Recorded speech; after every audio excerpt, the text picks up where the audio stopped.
Allez, salut les amis, c'est parti pour la matinale du lundi. Il est 7h47 comme le Boeing et on commence directement par Bitcoin sur le daily. Voyons voir ce qui s'est passé cette nuit. Alors, dézoom. Toujours dans une structure swing haussière, structure interne. C'est moi zoomer ça. Toujours baissière. Order flow toujours baissier également. Et la bonne nouvelle, c'est que mon scénario daily s'est réalisé parfaitement. D'accord, à la seule chose près que le POI qu'il y avait ici, sur lequel on était censé faire une réaction, eh bien, il a été transpercé, d'accord? Mais je vous avais dit, c'est pas parce qu'on transperce un POI, en tout cas dans ce cas-ci, que le scénario s'invalide, puisque l'order flow demeure baissier, ok? Donc le POI, c'est simplement une zone d'intervention. C'est pas ce qui définit qu'un scénario est invalidé ou pas. Ok, ce qui définit qu'un scénario est invalidé ou pas, c'est le changement d'order flow. Or ici, l'invalidation par cette mèche ici de ce POI, de ce supply, n'a pas retourné l'order flow à la hausse. Du coup, mon scénario ici présent était toujours valide et pour cause, il vient de se réaliser maintenant. Donc, alors, il est réalisé dans le sens où on a, laissez-moi vérifier, ici le lot il était à 560 et là on a tapé les... Ouais, il n'est pas encore réalisé, il manque 60, il manque 51,1 $, très exactement, mais je pense que ça ne saurait tarder. Et l'important ici, ça serait qu'on clôture un corps de bougie sous ce week low afin de réaliser la destinée de la structure interne baissière, d'accord ? Voilà, donc pour le moment, on est également en train de confirmer un POI ici, qui à mon avis va l'être, hein, sauf si on a une journée avec une remontada incroyable et que tout le FVG ici est racheté pendant la journée. Mais ça m'étonnerait, donc ce que je pourrais vous tracer éventuellement demain, ça serait un scénario comme ceci, c'est-à-dire s'appuyer sur ce nouveau POI pour chercher des shorts et la target, eh bien, on l'établira ensemble en temps et en heure. Sur le moment même, là pour le moment, je ne vais rien vous tracer puisque comme je l'ai dit, le POI n'est pas encore confirmé. Alors cette poche de liquidité ici, elle demeure, mais pour le moment, ça ne m'intéresse plus. Et trop loin du price action et on cherche toujours des shorts, donc je ne vais pas m'intéresser aux poches de liquidité acheteuses, en tout cas pas pour le moment. Sur ce, on passe sur le H4. Alors, sur le H4, je dézoome. Nous sommes toujours... Alors non, on n'est plus dans une... ok. On n'est plus dans cette structure swing baissière. Laissez-moi fermer ça. Puisqu'elle s'est perpétuée à la baisse. C'est-à-dire que là, donc rappelez-vous, là, je vais vous refaire toute l'histoire. Parce que là, c'est très intéressant ce qui se passe, puisqu'on a enfin de la volatilité. Donc en gros, cette structure baissière, ok, je vais vous faire ça mieux. Donc cette structure swing qui était baissière. Son but dans la vie, c'était quoi? J'ai encore mal tracé, 2 secondes. On va essayer d'être plus précis que ça. Main levée, c'est pas évident. Voilà. Son but dans la vie, c'était quoi? Après avoir fait un BOS et donc cette retourne à la baisse, son but dans la vie, c'est de faire un swing pullback maximum jusqu'au haut protégé pour ensuite se perpétuer à la baisse en clôturant un corps de bougie sous ce week low ici, d'accord? Qui est la target finale de cette structure. Et là, c'est exactement ce qu'on a fait, sauf que le swing pullback ici, il n'a pas été jusque dans l'extrême premium de la structure, donc il n'a pas été dans cette zone-ci. Il s'est arrêté ici à l'EQ du range. Et ça, il peut faire. Il fait ce qu'il veut, le swing pullback. Il fait l'amplitude qu'il veut. Il peut être de cette amplitude-là et ne jamais atteindre l'EQ. Il peut s'arrêter sur l'EQ comme ça a été le cas. Et il peut aller se balader dans le premium, c'est-à-dire la zone au-dessus de l'EQ. D'accord? Donc je rappelle que au-dessus de l'EQ, ça s'appelle la zone premium du range. Et en dessous, ça s'appelle la zone discount. Okay, donc là, en l'occurrence, il s'est arrêté sur l'EQ. Okay, ici, il a été rejeté sur l'EQ. Et donc ici, on est parti dans le swing run final, qui avait pour mission de clôturer un corps de bougie sous ce week low ici. Chose qu'il n'a pas réussi à faire ici, puisque vous voyez qu'on a des mèches et non des corps de bougie. Donc je vais vous zoomer ça un petit peu quand même. Voilà. Vous voyez, on n'a jamais, donc le lot il est là. Donc en gros, la mission de cette structure baissière, c'était de, oups, mauvais outil, c'était de clôturer un corps de bougie sous ce point vert, chose qu'on n'a pas réussi à faire ici, d'accord? Du coup, ceci, c'est ce qu'on appelle c'est ce que j'appelle une mission échouée. Et je vous ai dit qu'une mission échouée, c'est-à-dire que la jambe fautive, dans ce cas-ci, celle-ci, ces highs peuvent se faire sweeper, d'accord, se faire purger, se faire punir, comme j'appelle ça. Et c'est ce qui s'est passé ici, puisque le prix est revenu sweeper le high ici de la jambe coupable qui n'a pas réussi sa mission, c'est-à-dire clôturer un accord de bougie sous le week low. Bref, c'est un peu compliqué pour les débutants, mais en gros, j'essaye juste de vous montrer que la mécanique structurelle a encore fonctionné. Beau cas d'école sur le H4. Donc en gros, je disais swing pullback qui s'est arrêté à l'EQ, tentative de run le week low qui se solde par une mission échouée, punissement de la jambe fautive que je viens de vous montrer, et là on a finalement accompli la mission, c'est-à-dire qu'on a réussi à clôturer un corps de bougie, on va le voir, je vais zoomer, sous le week low ici, d'accord? Donc ça veut dire quoi? C'est-à-dire que maintenant, tout ce que je vous ai expliqué là, c'est pour vous montrer en gros, enfin vous dire tout simplement que, si j'y arrive, hop, voilà, que la structure s'est perpétuée à la baisse, ok? Comme ceci. Donc on se retrouve dans une nouvelle structure qui est comme ceci. Je vais ajuster tout ça précisément après avoir zoomé. Donc en gros, tout ça, c'est moi regarder ça, hop, tout ceci ne m'intéresse plus. Ici, je vais monter ça correctement. Le problème avec l'aimant, c'est quand on dézoome trop, ça n'aimante pas. Enfin, c'est dur à aimanter. Donc je dois le faire en 2 fois. Alors, si tu veux bien aimanter, voilà. Et le lot actuel est comme ceci. Voilà, donc ça c'est notre nouvelle structure H4 qui est toujours baissière. L'order flow est également baissier, donc nous sommes fully aligned à la baisse et on cherche des shorts et uniquement des shorts.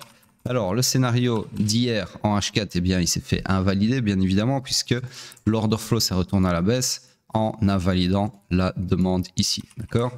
Donc tout ça, ça dégage. Alors il y en a qui vont dire ouais, ton scénario H4 c'est pas réalisé, mais le scénario daily c'est réalisé et tu te félicites toujours des scénarios qui se réalisent, blablabla. Je sais comment vous réfléchissez, c'est plus fort que vous, c'est la mentalité française de petite merde. Quand on voit quelqu'un qui est successful à quelque chose, on peut pas s'empêcher d'être jaloux. Donc je vais vous expliquer à vous, petits noobs qui pensez comme ça, pourquoi est-ce que c'est inévitable que le scénario H4 dans ce cas-ci soit invalidé au profit du scénario daily. C'est ce qu'on appelle la propagation de time frame que j'ai déjà abordé plusieurs fois dans ces matinales, qui consiste simplement à dire que pour que le scénario sur la haute time frame, donc ce scénario daily, puisse se réaliser, le H4 doit se plier à ce que le daily est en train de faire. D'accord? Donc forcément, pour réaliser le scénario daily, qui était donc ceci, bah, le H4 ne peut pas aller dans un sens et le scénario daily se réaliser. D'accord? Il y en a toujours un qui gagne. Alors, c'est souvent le daily qui va l'emporter sur le H4, mais pas tout le temps, parce que c'est pas aussi facile que ça, mais c'est souvent le cas parce qu'il y a une hiérarchie entre les time frames. Donc, c'est-à-dire qu'un scénario daily va être, par définition, par nature, plus puissant, plus pertinent qu'un scénario H4 qui lui va être plus pertinent qu'un scénario M15 qui lui va être plus pertinent qu'un scénario M5, etc. Vous avez compris. Donc ça, c'est ce qu'on appelle la hiérarchie entre les time frames, d'accord? Et ça, c'est l'entonnoir de trade que j'utilise pour justement essayer de faire des analyses techniques, on va dire en 3D, hein, puisque j'utilise 3 time frames, qui sont plus pertinentes qu'une analyse sur une seule time frame, ok? Surtout quand on fait de l'intraday comme moi. Donc en gros, ici, ce que je voulais vous montrer, c'est que, rappelez-vous, attendez, on va essayer de faire un truc encore plus intéressant. Le H4, il est où? Il est là. Donc, je vais essayer de faire apparaître ça. Enfin, je vais faire apparaître ça sur le daily. Comme ça, on peut tout regarder du daily. Donc, ça, c'est mon scénario H4. OK? Et là, c'est mon scénario daily que je vais mettre en jaune comme le daily. Voilà. Comme ça, c'est clair. Donc, forcément, le H4, quand il a fait, alors je vais essayer de me couper un truc comme ça. Alors je vais pas remonter jusque ici, je voulais vous montrer ici, mais bon, ça va être compliqué, il va falloir tout refaire, ça va prendre trop de temps. Donc en gros, le H4, pour faire ce qu'il a à faire lui, forcément il est sur un certain order flow, qui était à ce moment-là un order flow haussier. Et vu que je suis l'order flow, forcément mon scénario H4 était haussier aussi, d'accord? Sauf que en parallèle et sur la time frame du dessus, l'order flow daily, lui, a toujours été baissier, en tout cas depuis plusieurs jours. Donc mon scénario daily était baissier. Et c'est pas parce que j'ai un scénario daily baissier que je peux pas avoir, que je peux pas exploiter plutôt un scénario H4 dans le sens inverse, ok? Parce que bon, ce que je vais vous montrer, malheureusement ça coïncide pas et j'ai pas envie de tout refaire, c'est que ici, sur le H4, par exemple, alors je vais vous le faire en simulation, je dis pas que c'est ce qui s'est passé, comme je vous ai dit, j'ai la flemme de tout refaire, mais c'est juste pour vous expliquer que c'est un peu plus complexe que du retournement de veste, d'accord? Si par exemple on a, donc en fait c'est pas compliqué, je vais revenir au jour où j'ai tracé ce scénario daily, voilà. Ça c'est exactement le jour, donc le 30 mars j'ai tracé ce scénario daily, d'accord? Et on est le 7 avril. Donc mon scénario a pris 8 jours pour se réaliser. Bref, ça c'est pas important. Donc en gros, ici, on était là. Donc à ce moment-là, moi en daily, je vois order flow baissier, je trace un scénario comme ceci, d'accord? Sauf que sur le H4, peut-être que le H4, lui, il est haussier à ce moment-là, d'accord, l'order flow. Et on peut se poser la question, pourquoi est-ce que l'order flow H4 pardon, est haussier? Bah, peut-être pour faciliter ce premier segment du scénario daily. Ou alors pour faciliter un rebalancement du déséquilibre pardon, ici, qui est ce FVG, d'accord? Donc en gros, c'est normal que putain, je trouve plus les mots, l'order flow H4 fasse au bas, pendant qu'un scénario, lui, sur le daily, reste baissier tout ce temps. C'est-à-dire que pendant 8 jours, le scénario H4, ben, l'order flow H4 plutôt, ben, il doit se balader. D'accord? N'oubliez pas que le H4, c'est une petite time frame par rapport au daily. Donc forcément, l'order flow a le temps de se retourner plusieurs fois. Et au final, le scénario daily, l'order flow daily, lui, n'a pas besoin de se retourner. Ok? Donc c'est ça que vous devez comprendre. C'est ce qu'on appelle l'imbrication des time frames. Et c'est vachement complexe quand on n'y comprend rien. Et donc c'est pour ça que les noobs ont tendance à dire, ouais, il retourne sa veste. Il se félicite du scénario daily que c'est accompli, mais le scénario H4, lui, il s'est pas accompli. Bah oui, bah c'est comme ça. On peut pas non plus avoir tout le temps raison. C'est pas du tout le but du jeu. Ok? Donc en attendant, ce que je veux que vous compreniez, c'est ça, c'est que l'order flow sur la petite time frame, sur la low time frame, donc en l'occurrence ici le H4, eh bien il travaille comme une petite fourmi pour faciliter les plans à longue durée de la time frame du dessus que vous pouvez voir comme son boss, d'accord, hein, vous connaissez ça bien, les boss. Et puis voilà, il suit ce que son boss veut faire, ok, tout simplement. Vous voyez ça comme un employé et un boss. Donc, c'est une analogie parfaite. Le H4, il fait ses petits paplards, ses petits dossiers, ses petits KPI pour réaliser ce que le boss veut à long terme pour sa compagnie, c'est le scénario daily. D'accord? Alors après, comme je vous ai dit, c'est pas tout le temps comme ça. Il y a des fois où le daily, il a un scénario qui ne s'accomplit pas et au final, c'est le H4 qui s'accomplit. Donc, ce qu'on aurait pu avoir, c'est ceci qui s'invalide et le prix au final qui aurait fait ça, d'accord? C'était tout à fait possible. C'est juste que d'un point de vue statistiquement, statistique, c'est souvent la haute time frame qui l'emporte sur la low time frame, ce qui est plus ou moins logique, d'accord? Enfin, ce qui est logique. Voilà, bref, laissez-moi juste revenir sur le H4. Donc ça, je vais le remettre en bleu par contre. Voilà, donc le H4, du coup, invalidé, ne vous en déplaise. Et on se retrouve sur une structure fully aligned à la baisse, comme je vous ai dit. Donc ici, un POI à exploiter, celui le plus proche du price action, ça serait celui-ci, qui est donc un supply, bien évidemment. Je vais juste raccourcir ça un peu. Voilà, donc là, le seul scénario que j'aurais pu vous tracer, parce que là, je viens de me rendre compte d'un truc, ça aurait été ceci. Sauf que je ne peux pas vous le tracer. Et ceux qui me suivent tous les jours savent maintenant pourquoi. Parce que si le prix faisait ça, bah, ça nécessiterait que l'order flow se retourne à la hausse ici. Et donc à ce moment-là, je ne chercherai plus des shorts, mais bien des longs. Donc, donc des trucs comme ça. Okay, donc en gros, là, on est dans une structure morte. En tout cas, il n'y a pas de scénario à haute probabilité, puisque il n'y a pas de POI à short qui ne nécessite pas de retournement d'order flow. Okay, donc là, voilà, H4, rien à faire pour le moment. Alors laissez-moi juste... Voilà. Alors on passe sur le M15. Je vais boire un coup d'eau 2 secondes parce que j'ai la gorge sèche. Voilà.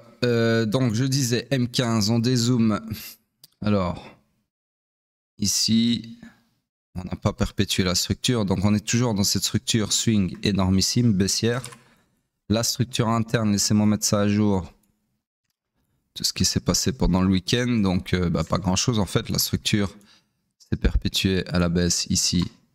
comme ceci. Donc on se retrouve dans une énorme structure M15 interne qui, laissez-moi mesurer, ouais, qui s'est perpétuée ici à la baisse, comme ceci. Okay.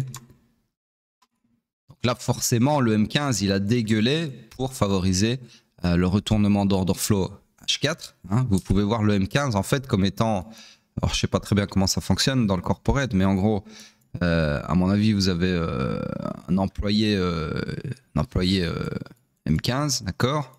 Puis vous avez son manager, voilà, manager H4. Et puis vous avez le boss de la boîte qui est le daily, d'accord. Donc vous pouvez voir ça comme ça, c'est une bonne analogie pour comprendre un peu l'imbrication et la relation entre les time frames. Bref, tout ça pour dire qu'on est ici aussi dans une structure fully aligned à la baisse puisque le swing est baissier, l'interne est baissier et l'order flow aussi. Donc on cherche des shorts et uniquement des shorts. Et ici, est-ce qu'on a un POI qui ne nécessite pas de retournement d'order flow? J'ai bien l'impression. Ici, ok, laissez-moi vérifier. Tac, tac, tac, ouais. Voilà, donc ici, vous pourriez chercher des shorts comme ceci, tout simplement. Ok. Voilà donc pour le M15. Je vais juste raccourcir un petit peu la structure parce que là, je me suis enflammé. Hop, voilà. Ça dégage. Hop. Je regarde si j'ai rien oublié. C'est bon. On passe sur le pétrole. Notre ami le pétrole. Ah oui, le pétrole s'est bien cassé la gueule. Putain, ouais. Ah ouais, violent. Donc, en gros, le pétrole, eh bien, la structure qui était haussière, donc ça, je vais enlever déjà, c'est retourné à la baisse, d'accord? Ici, hop, hop, comme ceci. Donc, nous sommes dans une nouvelle structure swing baissière. Ceci, ça m'intéresse plus. Structure interne, il n'y en a pas encore. Ok, ceci, ça m'intéresse pas sur le daily, je vais le cacher, hop.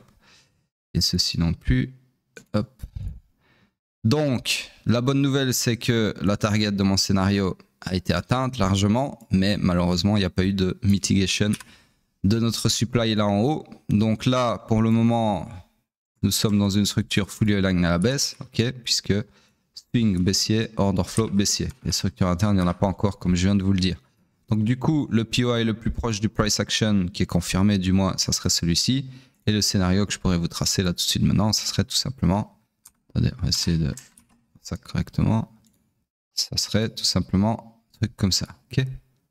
Avec comme target un nouveau lot, hein, tout simplement, c'est-à-dire le lot actuel. Voilà, donc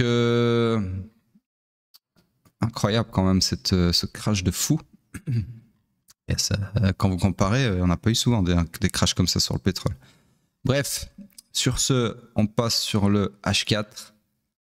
Le H4, déjà on va cacher ça. Hop, hop, voilà.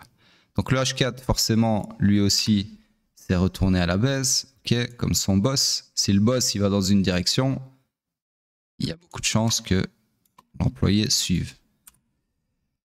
Alors, laissez-moi juste aimanter ça. Hop. Hop.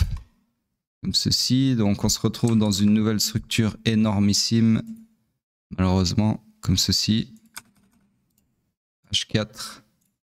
Qui est en fait une simple retranscription de la structure daily. C'est exactement la même structure, mais depuis le H4. Malheureusement. Là, on ne peut pas faire grand-chose, c'est comme ça. Tout ceci, ça m'intéresse plus. Ça appartient à l'ancienne structure. Ça, je vais garder. Hop. Ça aussi, ça m'intéresse plus. Hop. Donc, je récupère mon POI ici. Le scénario, bien évidemment, il s'est réalisé. Enfin, la target a été atteinte, mais sans mitigation, comme sur le daily. Et ici, nous sommes également dans une structure fully aligned à la baisse, comme vous le voyez. Et le seul POI à shorter, ça serait celui-ci. Même si c'est un gap de... Je sais pas si c'est un gap, ouais, c'est un gap d'ouverture, ça, je pense. Bref, pas très important. En gros, ici, ouais, comme ceci, ok. Donc, grosso modo, même chose que sur le daily. On passe sur le M15. Sur le M15, alors, lui, ah ouais, il s'est fait défoncer la gueule, le M15. C'est bien perpétué à la baisse. Donc, perpétué à la baisse ici, d'abord, ok. Alors, laissez-moi passer ça. Ça aussi, hop. Ensuite, ça, je vais récupérer là-bas.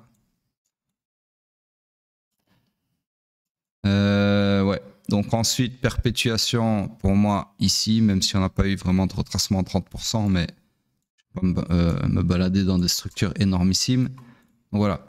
Perpétuation ici. Quoique, c'est pas comme ça, c'est comme ça du coup. Hop. Voilà. Ça, c'était une mission échouée, si vous avez bien compris ce que j'ai raconté juste avant. Hop. Du coup, nouvelle structure M15, comme ceci. Hop.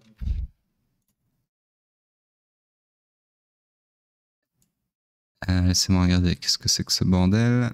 Gap d'ouverture, très probablement, ou même de changement de contrat. J'irai voir ça après. Donc en gros ici, vous avez un POI M15 imbriqué dans un POI H4 et qui est à beau point de short. Malheureusement, il n'y a pas de scénario de probabilité puisque ça nécessitera un retournement de l'order flow ici à la hausse. D'accord? Donc si on casse ici et qu'on choque à la hausse, on sera sur un order flow aussi et du coup je chercherai non plus des shorts, en tout cas sur le M15, mais bien des longs. D'accord? Alors je peux très bien chercher des longs pour aller ensuite short le M15 plus tard. Okay? Savoir se retourner en temps et en heure. Et encore une fois, ce n'est pas du retournement de veste, c'est de l'exploitation opportuniste de l'order flow. En fait, c'est juste le métier, quoi. Il n'y a pas de retournement de veste qui tiennent. Les seuls retournements de veste que vous voyez, c'est les influenceurs. Ça, c'est du retournement de veste. Des mecs qui sont permabull pendant 10 piges. Et puis quand on est au fin fond du bear market et que tout le monde a bien l'anus en sang avec des bagues à moins 99,9%, là ils disent « Ah ouais mais c'est le bear hein, maintenant, c'est pas bon de racheter maintenant. » Bah ouais, fils de ça fait des mois que c'est le bear. Et toi tu es toujours permabull sans jamais t'arrêter. Et puis tout d'un coup, parce que tu sors de ton déni de gros noob, tu te dis « Ah mais oui mais c'est le bear. » Ah bah ouais merci, ça c'est du retournement de veste, d'accord ? Bref, je devais encore censurer ce mot parce que j'ai pas pu m'empêcher.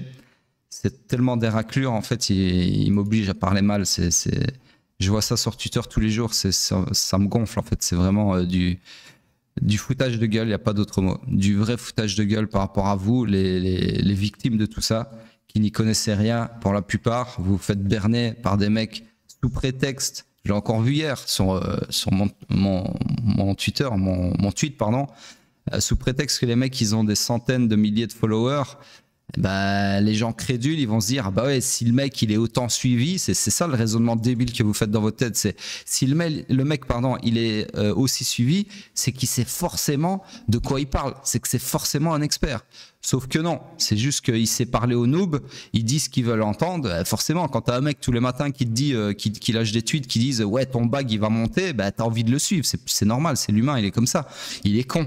Par contre, quand t'as un Somstradamus qui te dit les choses carrées, ça monte ou ça descend, parce que c'est le plus vraisemblable qui va se passer, bah ça fait moi plaisir. Quand tu te lèves et que tu vois un Somstradamus qui dit ouais c'est le bear, bah t'as pas envie de le suivre, t'as envie de l'insulter. Ben voilà, c'est comme ça. Donc hier, je disais par rapport à sous mon tweet, là, il y a encore un mec, un noob, qui m'a dit ouais, t'as 7000 followers, t'es personne. Quand je parlais de bear, il y a le 2 février. Quand j'ai dit ouais, c'est le top le 2 février, le tweet qui a fait 55 000 vues et que tout le monde m'a craché à la gueule en disant ouais, t'es pessimiste, ouais, t'es qui, blablabla. Donc il y a un mec qui a osé dire ouais, t'as 7000 followers, t'es personne. Il n'y a pas que toi qui parle crypto. En gros, c'est pas le top, déni total. Mais maintenant, on entend moins sa grande gueule, d'accord? Ben, des comme ça, il y en a plein. Donc, arrêtez de suivre les mecs sous prétexte qu'ils ont des followers. Les followers, déjà, ça s'achète. Si le mec il fait des giveaways parce que derrière il a des partenariats avec des mecs qui lui filent du fric pour faire des giveaways, machin, tout ça, ça va vite. Les gens sont attirés par l'argent facile.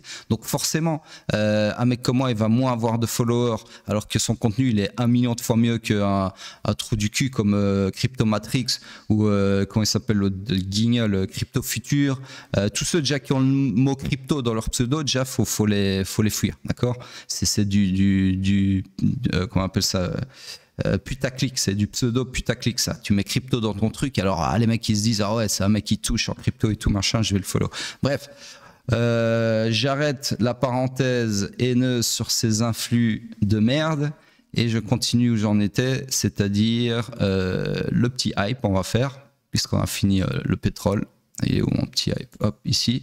Alors hype, les amis, franchement, j'espère vraiment que toutes ces matinales ont servi et que vous avez vendu vos bagues ou au moins pas racheter votre putain de DCA de merde parce que là franchement c'est vraiment la merde hein. Hype Ça fait peur, ça fait peur. Je le regardais hier toute la journée, je me dis putain, je l'ai plein quoi. Donc, plein de choses à dire.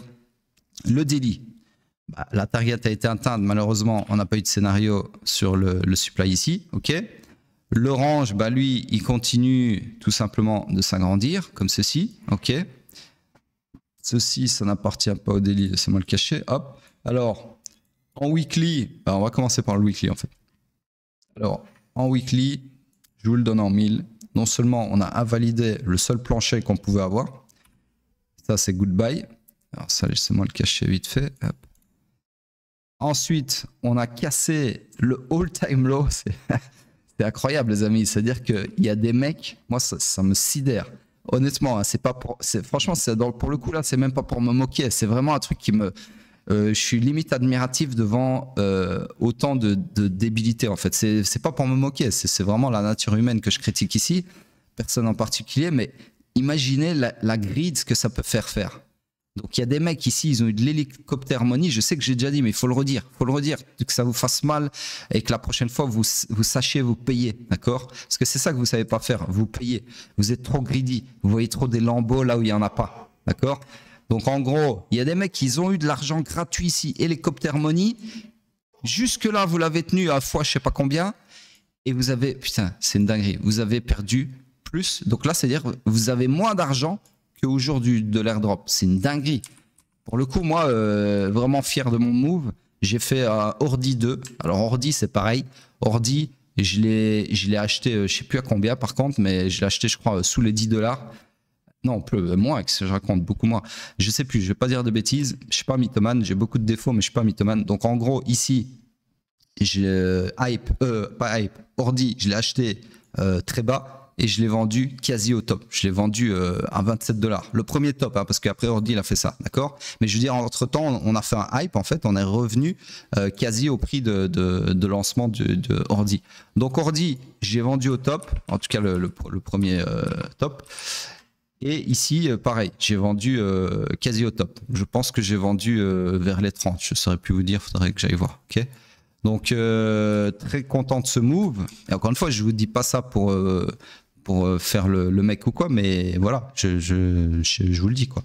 Donc en gros, ici on a cassé la ligne rouge, le dernier lot qui avait à purger, et en plus de ça, regardez sur le weekly, bon ça c'est à prendre avec des pincettes, mais on a un order flow baissier.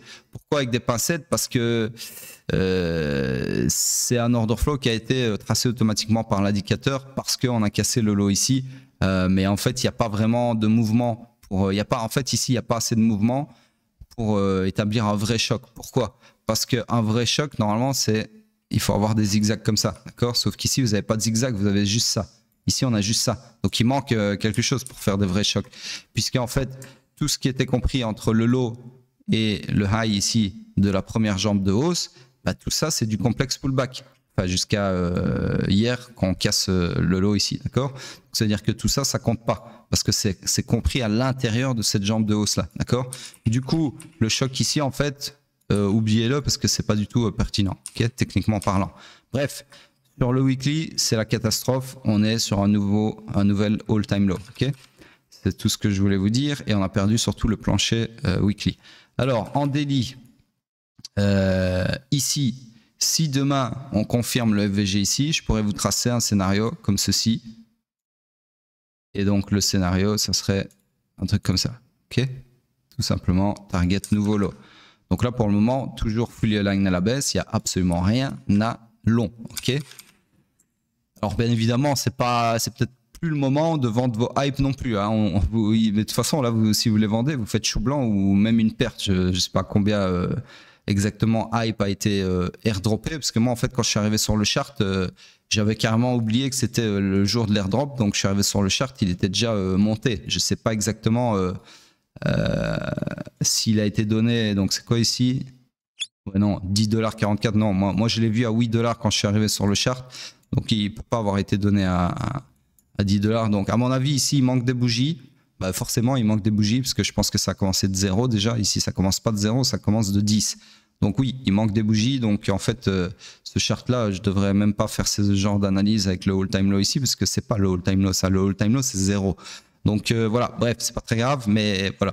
Donc en gros ici, je vous trace pas ça maintenant, j'attends demain. Là pour le moment, je ne peux rien vous tracer puisque il n'y a pas de scénario à tracer. Okay, donc structure morte sur le daily pour le moment, en prévision du scénario que je vous tracerai sûrement demain. Alors le H4, lui, eh bien, il s'est perpétué à la baisse, d'accord?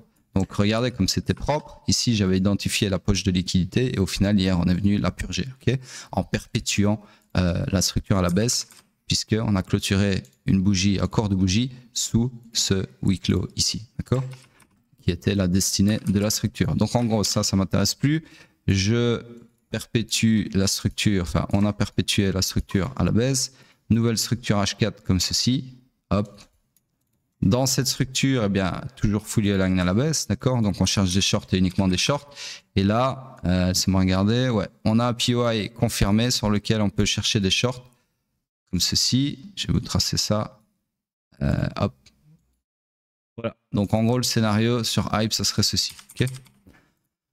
Pour le moment du mois. Sur ce, c'est tout pour Hype. Et on passe sur la clôture weekly sur Bitcoin. Combien de temps là, la matinale? Ouais, 31 minutes encore. Donc, weekly, hop. Donc voilà, on arrive tout doucement, enfin tout doucement, c'est encore quelques milliers de dollars, mais on se dirige tout doucement vers mon scénario, enfin la target, pardon, de mon scénario weekly. Laissez-moi regarder ce que je pourrais vous dire d'entrée de jeu. Donc en gros ici, bah ça m'intéresse plus parce que on a purgé la liquidité sous ce lot ici, d'accord? On regarde le supé. En fait, là, on a récupéré toute la liquidité sous le lot là et le lot là. Donc des 3 semaines précédentes, si on se place sur la semaine de hier, en gros, d'accord? Et là, on est en train de continuer à la baisse aussi, ok? Donc voilà, comme quoi ce liquidity grab là ici, il n'était pas anodin et il a effectivement bien alimenté une baisse, ok? Sauf qu'entre temps, bien évidemment, on avait eu... est-ce qu'on l'a eu? Je sais plus. Non, on n'a pas eu une grappe de liquidité en bas. Si, je pense qu'ici, au début de la semaine passée. Si, au début de la semaine passée, il y avait un grappe de liquidité ici suspecté qui a alimenté un petit mouvement aussi ici et puis qui, au final, on continue à la baisse. D'accord? Donc voilà pourquoi, encore une fois, je peux vous le refaire en fait. C'est intéressant pour ceux qui n'ont pas suivi tous les jours. Je ne sais pas par contre si je vais pouvoir... Si, voilà, magnifique. Jour par jour, voilà. Donc ici, rappelez-vous, je vous avais tracé ça en vous disant... Attendez, je vais zoomer parce que là, j'ai l'impression de faire des analyses techniques pour fourmis. Voilà, je vous avais marqué ça, un grappe de liquidité comme ceci, et je vous avais dit potentiellement pour alimenter un mouvement haussier, d'accord? Et qui est aller chercher la liquidité au-dessus de ce high ici, minimum. Donc c'est bien ce qui s'est passé puisque finalement, ceci a alimenté une hausse qui a été... Oups, une hausse qui a été jusque là en haut, d'accord? Mais au final, juste avant la clôture, on a revendu toute cette bougie et on a clôturé, comme vous le voyez après. Donc on est revenu, voilà, on est revenu et on a clôturé une bougie comme ça, ok? Donc du coup, ce grappe de liquidité ici, il a bien alimenté une hausse, mais une hausse éphémère. Voilà pourquoi je disais, on ne peut pas se fier uniquement au grappe de liquidité parce que ça serait trop facile, ok? Donc, quoi d'autre à dire? Si on regarder. Alors ici, hier, j'avais fait une typo, hein, on me l'a corrigé sur Twitter. J'avais mis down au lieu de up, c'est bien évidemment up. Hein.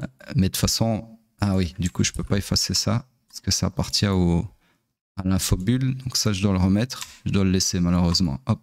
Voilà, donc en gros, c'était juste par rapport à ce grappe de liquidité-là, il y a plusieurs semaines. Bref, pas très important, juste une typo. Donc en gros, voilà, on est toujours là-dedans, les amis, c'est tout ce que je peux vous dire. Et la prochaine zone, c'est donc 67 500 à 73 500, si elle tient, ok? Parce qu'en dessous, on a encore une zone ici, comme ceci. Et même s'il n'y avait pas de zone, on a toute la liquidité vendeuse ici, d'accord? Donc on peut très bien aller chercher toute la liquidité. En gros, bear market, ok? Là, le bear market, je vous ai dit, c'est le swing pullback. Mais on peut très bien retourner la structure à la baisse et que ceci devienne un swing run initial, d'accord? Donc comme ici, un weekly run, ok? Donc en gros, voilà, mais ça c'est scénario catastrophe, hein. C'est si on retournait la structure qui est haussière, on la retournait à la baisse. Mais ça c'est faudrait qu'on clôture un corps de bougie, en gros, sous ce strong low qui est censé tenir, c'est-à-dire les, c'est bon, regardez, les 49 130. Donc si on clôture un corps de bougie sous les 49 130, là les amis, c'est vraiment la catastrophe. Ok. Donc là pour le moment, on n'est pas du tout là. On n'est même pas à cette demande que je viens d'effacer. On n'est même pas encore à cette demande-là que j'ai targetée. Donc pour le moment, cool. Ok, c'est pas encore le moment de crier au bear market sanglant et à la fin du Bitcoin. C'est un bear market sanglant, on est bien d'accord, mais je veux dire, il pourrait être beaucoup plus sanglant que ça. Bref, sur ce, rien d'autre à dire. Ok, pour le moment, là, ouverture bearish, on se dirige vers ma demande. Voilà, on va pas épiloguer pour rien. Alors, laissez-moi regarder juste la dominance. Ouais, la dominance qui continue de décoller. Order flow toujours haussier, donc rien à dire là-dessus non plus. Potentiellement juste un POI ici qui est plus proche, sur lequel on pourra avoir un repli ou pas. Donc voilà les amis, c'est tout pour cette matinale. N'oubliez pas de commenter, très important pour continuer à propulser la chaîne sur les feeds des non-abonnés, hein, pour faire effet boule de neige. Et le seul moyen de faire ça, c'est en commentant. Donc n'hésitez pas à poser vos questions s'il y a des trucs que vous ne comprenez pas. Vous pouvez m'insulter, je vous insulterai en retour, bien évidemment.